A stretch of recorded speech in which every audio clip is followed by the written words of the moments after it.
welcome back to Inside Gaming for Wednesday. Oh, it's Wednesday. That means we got a Legend of Zelda hump. Here we go. Ow. Miyamoto then shed a tear. So we got some new details about the Breath of the Wild sequel that Nintendo announced at E3. Yeah, it was one of the highlights of the show, and judging from the teaser trailer, the sequel is going to take a darker turn from the first game. Cue that Ocarina of Time Majora's Mask comparison time. Yeah, it's honestly hard not to make that connection. Direct sequels are very rare for the Zelda franchise. Usually they just make a brand new game. But like Ocarina of Time, Breath of the Wild is considered to be a masterpiece.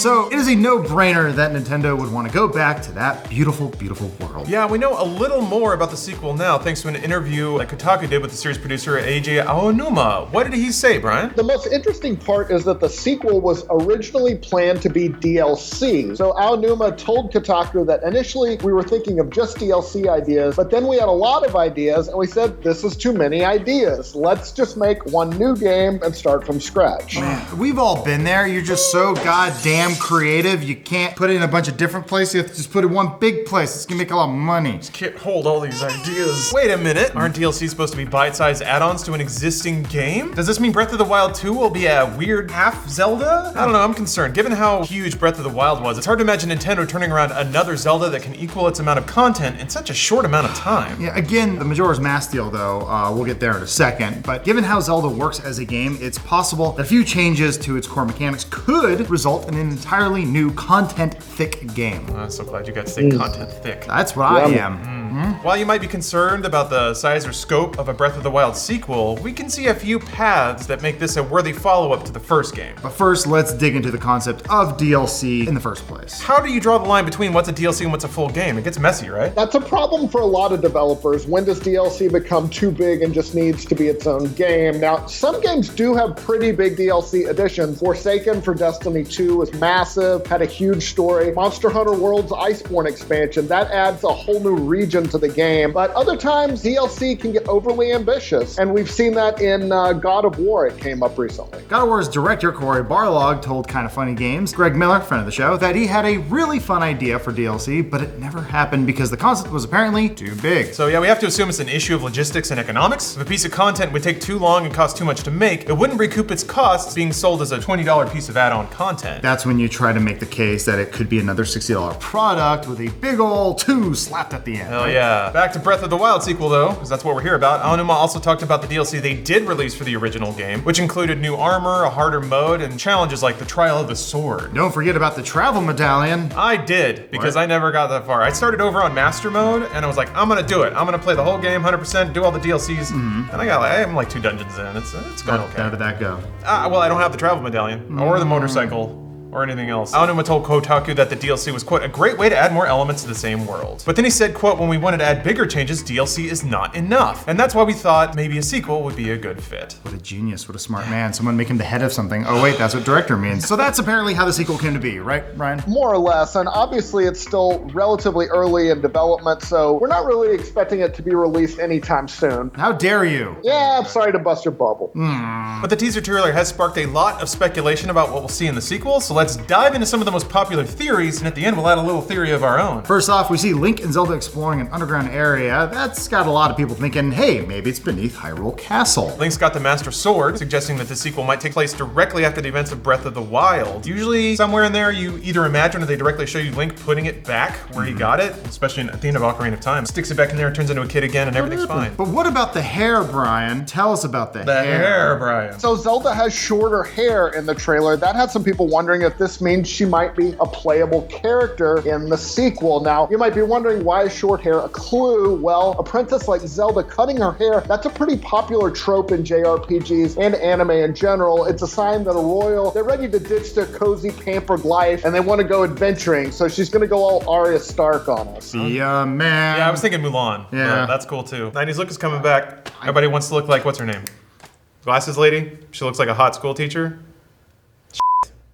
Lisa Sarah Aaron? Palin. No. The trailer seems to put Zelda front and center, focusing more on her and her reactions instead of Link's, who was a bit of an afterthought. He's also just kind of a piece of wood. Like, Link doesn't do much because you play as Link, so he's not very cinematic usually. But again, this is all speculation. It's all we got at this point. There's also the mummified body, which provides the main source of all the tension in that trailer. Lots of people assume it's the corpse of Ganondorf, judging from its red hair and Gerudo jewelry. That jewelry is a big clue considering that Ganondorf is the king of the Gerudo. Obviously, Ganondorf was defeated at the end of the Breath of the Wild. Well, a version of Ganon, Calamity Ganon. But you might remember in the final cutscene, Zelda says that they've stopped him for now. Emphasis on the for now. Have we ever defeated Ganondorf forever, Brian? No. I mean, it seems like Never, no. every 5 years. It's the whole trope of the series, yeah. Because yeah, basically no bad guy is ever permanently defeated. Without a Cobra, you got no G.I. Joe. What's the point? Exactly. So especially when we're talking about Zelda games and Ganon, it's just your grandkids are gonna be playing this game. Yeah, it's a canonical cycle. They even talk about it in the lore of Zelda, how there will always be Ganon, there will always be Link, etc.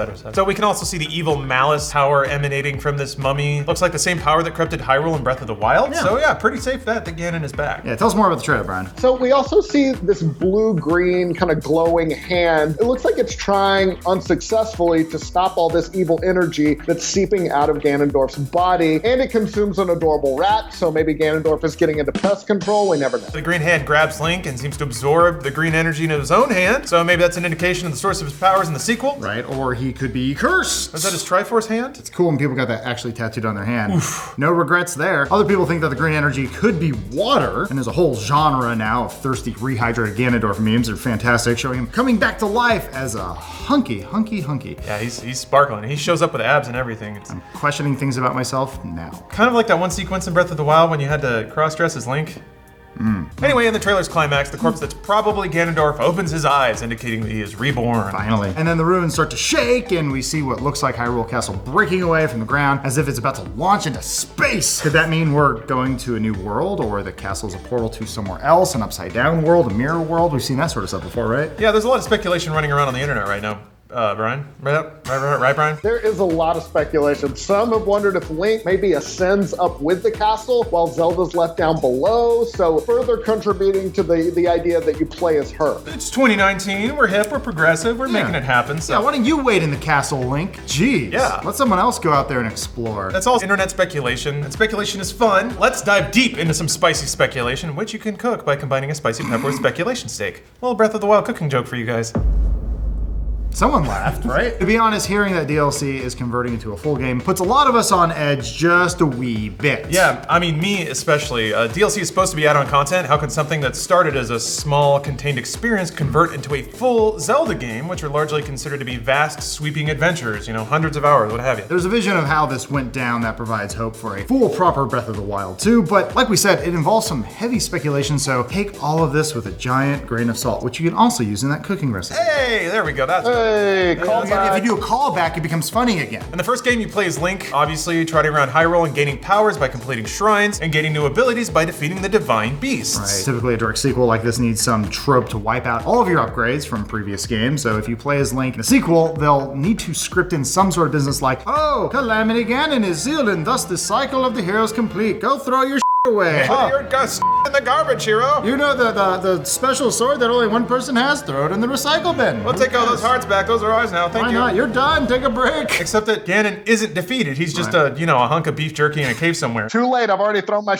away. Damn it! It's just in the trash compactor, yeah. I mean, do they have any other sort of excuses that might work in this case, Brian? They can make up, obviously, whatever excuse they want to yank all your upgrades and have you start from scratch, or you could just play as Zelda. That opens up a lot of possibilities, really. Most of Link's abilities, Bomb, Magnesis, Status, etc., they all come from the Sheikah slate. Let's say that Zelda gets the slate or a different slate. That's a pretty convenient excuse to give her a completely different set of abilities. Of course, yeah.